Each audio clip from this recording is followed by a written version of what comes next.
जय श्री कृष्णा। कैसे हैं आप लोग फ्रेंड्स। आज हम चर्चा करने जा रहे हैं केतु देव के बारे में। राहु केतु जो हैं स्वरभानु नामक राक्षस के दो पार्ट हैं, जिनमें से सिर जो था वो राहु बना और धड़ था जो वो केतु बना। राहु केतु जो है एक दूसरे से सदैव सप्तमांश ही बैठते हैं। और यदि देखा जाए तो जिस समय समुद्र मंथन हुआ था, अमृत पान करते समय इनको सूर्य चंद्र ने देख लिया था। जब सूर्य चंद्र ने देख लिया, संकेत किया भगवान विष्णु की, और भगवान विष्णु ने तुरंत सुदर्शन चक्र के द्वारा इनको दो हिस्सों में विभक्त कर दिया। और जैसे ही ये दो हिस्सों में विभक्त हुए, अमृत पान कर लेने के कारण ये अमृत को प्राप्त कर चुके थे। दो हिस्सों में विभक्त तो हो गए लेकिन अमर हो गए। सिर जो था वो राहु कहलाया, कि धड़ जो था केतु कहलाया। अब देखिए, राहु जो है मरीचिका माने जाते हैं, लेकिन राहु का दशम में होना बहुत ही महत्वपूर्ण माना जाता है। दशम में राहु हो दशम, दुनिया को करे वशम, यानी कि और केतु को इस समय आपके चतुर्थ स्थान का गौरव प्राप्त है। चतुर्थ स्थान जो कि सुख भाव माना जाता है, और सुख भाव में केतु का होना, देखिए केतु को वैसे तो निष्क्रिय ग्रह माना जाता है, इसीलिए इनको सन्यासी कहा जाता है कि पूर्ण आध्यात्मिक होने के कारण और निष्क्रिय होने के कारण इनमें पूरे संत गुण होते हैं। ये दुनिया की वस्तु स्थिति से दूर करके व्यक्ति को वास्तविक ज्ञान की ओर ले जाने में मदद करने का कार्य करते हैं। किंतु जहाँ राहु को जिद, जुनून, अहंकार माना जाता है, वहीं केतु क्या है? समर्पण है। केतु छोड़ देना, लेकिन केतु के प्रभाव जो है राहु से भी बड़े होते हैं। अब जिस तरीके से हमने प्रारंभिक कहानी में जाना कि राहु केतु जो हैं छत विछत हैं। अब देखिए, बहुत अधिक प्रसन्न व्यक्ति से जब आप कुछ लेने के लिए जाएंगे तो वो क्या है, आपकी आवश्यकता से अधिक आपको देने का कार्य करेगा। लेकिन यदि किसी तड़पते हुए से आप कुछ मांगेंगे तो क्या होगा, वहाँ पर तड़प के साथ चीज़ें मिलेंगी। यही तड़प आपको यहाँ पर समझनी है। मोस्टली क्या है कि ये समय जो है बहुत अच्छा चल रहा है केतु के प्रभाव से, क्योंकि केतु क्या है, केतु के पास स्वयं के विचार तो है नहीं। राहु के विचारगत वो कार्य करने का काम करते हैं, या फिर आसपास के इन्वायरमेंट को, जो इनके आसपास इन्वायरमेंट होता है उसको महसूस करके ये कार्य करने का कार्य करते हैं, आपको देने का कार्य करते हैं।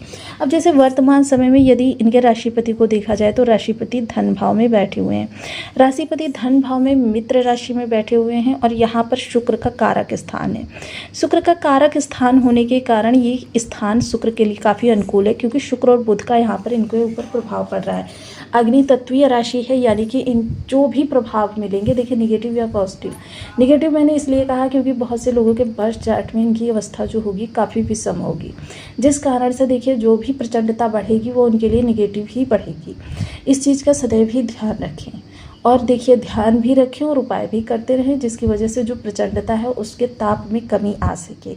अब यहाँ पर देखिए इनका प्रभाव पड़ेगा, तो चूंकि धन भाव में है तो केतु इस समय धन के अनुकूलन में काफ़ी मदद करते हुए दिखाई देंगे। वहीं यदि एनवायरनमेंट की बात करें तो इनके सबसे समीप ग्रह जो है वो हैं गुरु और शुक्र, गज लक्ष्मी नामक राजयोग का निर्माण किए हुए हैं। वहीं दैत्य गुरु शुक्राचार्य को माना जाता है, और राहु केतु स्वरभानु नामक राक्षस के पार्ट हैं। और केतु का जो गुरु माना जाता है देवगुरु बृहस्पति को, जिस कारण से दोनों ही ग्रहों की इनको अनुकूलता प्राप्त होगी। दोनों ही ग्रह आध्यात्मिक हैं, ज्ञान से ओतप्रोत हैं, और साथ ही साथ भौतिक जगत के लिए, विस्तार के लिए, इन सब चीज़ों के लिए काफ़ी महत्वपूर्ण है। वहीं केतु भी विस्तारवादक ग्रह है, क्योंकि किसी भी राशि में हो, किसी भी भाव में हो, वहाँ के प्रभावों को 16 गुना बढ़ाने का कार्य करते हैं। तो केतु भी विस्तारजनक ग्रह ही माने जाते हैं। लेकिन पास का इन्वायरमेंट देखा जाए और यहाँ सूर्य की अवस्था देखा जाए। अब देखिए, यहाँ राहु केतु का डिग्री बल जो है 17 डिग्री है। अब 17 डिग्री बल, देखिए बहुत से लोग इसमें अनुमान लगाएंगे ये तो युवावस्था जाने का समय काल है। नहीं, बिल्कुल परेशान मत होइए, क्योंकि देखिए अन्य ग्रह जो होते हैं वो इस स्थान से प्रवेश करते हैं, लेकिन राहु केतु वक्र होने के कारण इस स्थान से प्रवेश करते हैं। जहाँ अन्य ग्रहों को 0 से किसी भाव में प्रवेश प्राप्त होता है, राहु केतु को 30 डिग्री से किसी भाव में प्रवेश प्राप्त होता है। 30, 29, 28, 27, 26, 25 इस तरीके से इनका क्रम चलता रहता है। और जब इनका ये क्रम इस तरीके से चलता रहता है तो जाहिर सी बात है विपरीत अवस्था में चलते हुए बस इन्होंने युवावस्था में अब पदार्पण ही किया है। युवावस्था में कोई भी ग्रह हो उसके प्रभाव जो होते हैं पूर्ण रूपेण हमको 100% प्राप्त होते हैं। अब 100% प्राप्त होते हैं। देखिए केतु जो होते हैं एक अलग ही प्रकार के प्रवाही ग्रह होते हैं। केतु को इल्यूशन पावर कहा जाता है। अंतर मन की वह शक्ति जो आपके अंदरूनी ताकत को दिखाती है। इनकी 3 दृष्टियां रहेंगी जो कि इस तरीके से कार्य करेंगी, यानी कि आपके अष्टम भाव पर, आपके दसम भाव पर और द्वादश भाव पर। इन तीनों ही भावों को कवर करेंगी। वहीं सुख भाव में बैठकर इन तीनों भावों को देखेंगे तो इसका लाभ भी इन तीनों भावों को मिलेगा, क्योंकि 2 दृक भाव है, तीसरा आजीविका का भाव है। इन तीनों भावों पर जब इनकी दृष्टि रहेगी तो काफ़ी विशेष प्रभाव इस स्थान पर प्राप्त होने वाले हैं, क्योंकि सुख में बैठकर अब जाहिर सी बात है सुखपूर्वक यहाँ से प्रवाह देंगे और 2 आध्यात्मिक गुरुओं का साथ मिलेगा, जिसकी वजह से इनके आसपास का एनवायरनमेंट अच्छा होगा, जो कि इनकी तड़प पर मरहम लगाने का कार्य करेगा। क्योंकि देखिए इस समय पर यदि देखा जाए, राहु तो शतभिषा नक्षत्र से गोचर कर रहे हैं, वहीं केतु स्वयं मघा नक्षत्र से गोचर कर रहे हैं। मघा नक्षत्र जो है केतु का स्वयं है और विपरीत अवस्था के कारण ये इस समय तृतीय चरण से गोचर कर रहे हैं। तृतीय चरण का गोचर इस समय पर आपके लिए काफ़ी अच्छे प्रभावों को निकालने वाला है। तो बने रहिए हमारे साथ इस वीडियो में एंड तक, आपको बहुत कुछ जानने के लिए मिलेगा। वीडियो बहुत ज्ञानवर्धक होने वाला है। यदि आपकी लग्न में कुंडली के प्रथम भाव में 2 नंबर बना हुआ है तो ये राशिफल आपके लिए। यदि कुंडली में कहीं भी चंद्रमा के साथ 2 नंबर बना हुआ है तो ये राशिफल आपके लिए। कुंडली ना होने की स्थिति में आप इसे नाम राशि से भी देख सकते हैं। यदि अभी तक आपने अपने इस चैनल को सब्सक्राइब नहीं किया है तो प्लीज़ सब्सक्राइब कर लीजिए, वीडियो को लाइक कर दीजिए, चैनल को शेयर कर दीजिए। इससे होगा क्या कि हमारे आने वाले हर वीडियो की नोटिफिकेशन मिल सकेगी आपको सबसे पहले। एक प्यारा सा कमेंट करना बिल्कुल ना भूलें। कमेंट से हमें बहुत मोटिवेशन मिलता है, हौसला मिलता है और ये पता चलता है कि आप और क्या जानना चाहते हैं। तो काफ़ी महत्वपूर्ण ये प्रभाव आपके लिए निकल कर आने वाले हैं।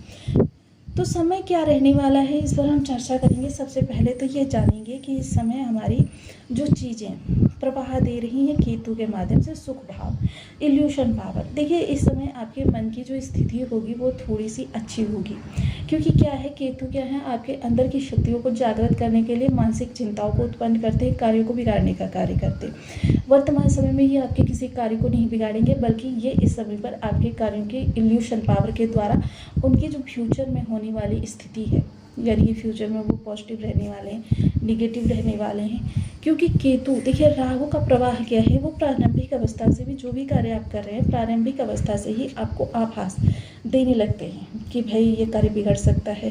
समय, स्थिति, काल, दर परिस्थिति, ये सारी चीज़ें आपको थोड़ी सी सांकेतिक भाषा में ये चीज़ें अवगत कराने लगती है कि संभवतः यहाँ पर कोई आपके लिए निगेटिव चीज़ है, जिसकी वजह से आप प्रॉब्लम में फंस सकते हैं। लेकिन केतु का क्या है, हर चीज़ आपकी अनुकूल होती रहती है।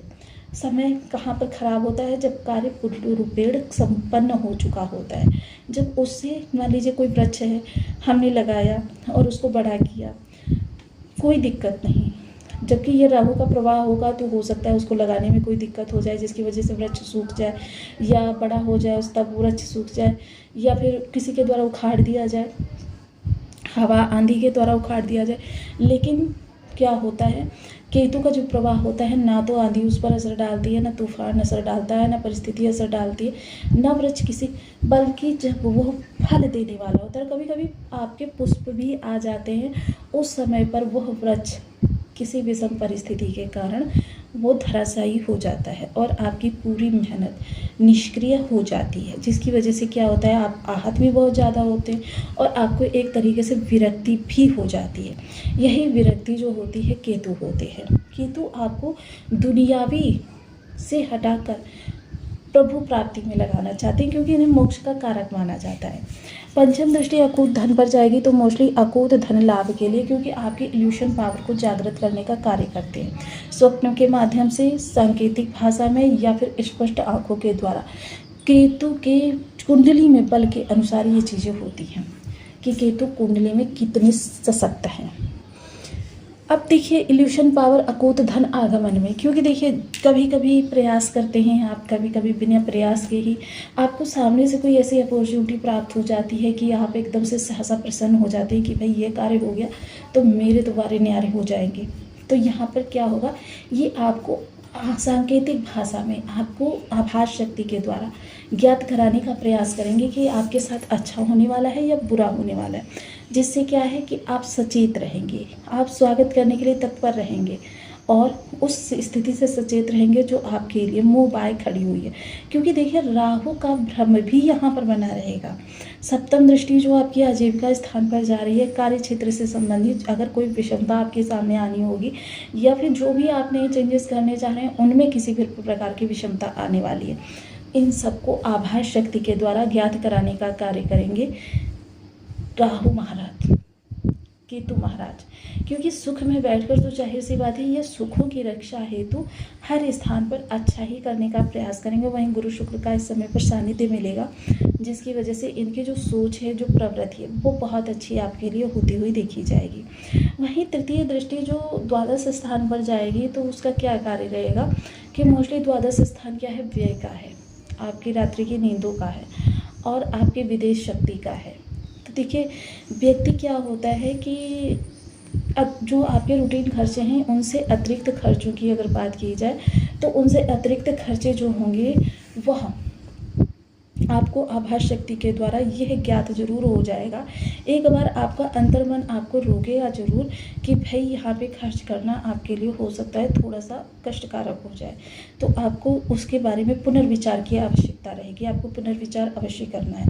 इसके अतिरिक्त यदि मैं चर्चा करूँ तो देखिए निवेश अगर कर रहे हैं तो यहाँ भी आपको अपने अंतर्मन की अवश्य सुननी है कि भाई देखिए यहाँ पर जो निवेश करने जा रहे हैं, क्योंकि देखिए अगर केतु आपके पर चार्ट में थोड़ी सी भी निगेटिव है तो ये आभास शक्ति आपके लिए थोड़ी सी निगेटिव जरूर जाएगी, तो इसका ध्यान रखें। और देखिए केतु को आभास शक्ति को यदि प्रबल करना है तो आपको आध्यात्मिक होना होगा।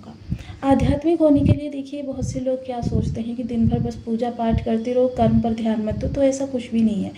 आप 24 घंटे आपको प्राप्त होते हैं, 24 घंटे में से मात्र आधा घंटा आप ध्यान योग क्रिया को करें और जितनी सशक्त ये योग क्रिया आपकी होती चली जाएगी उतना ही सशक्त आपकी केतु की इल्यूशन पावर होती चली जाएगी।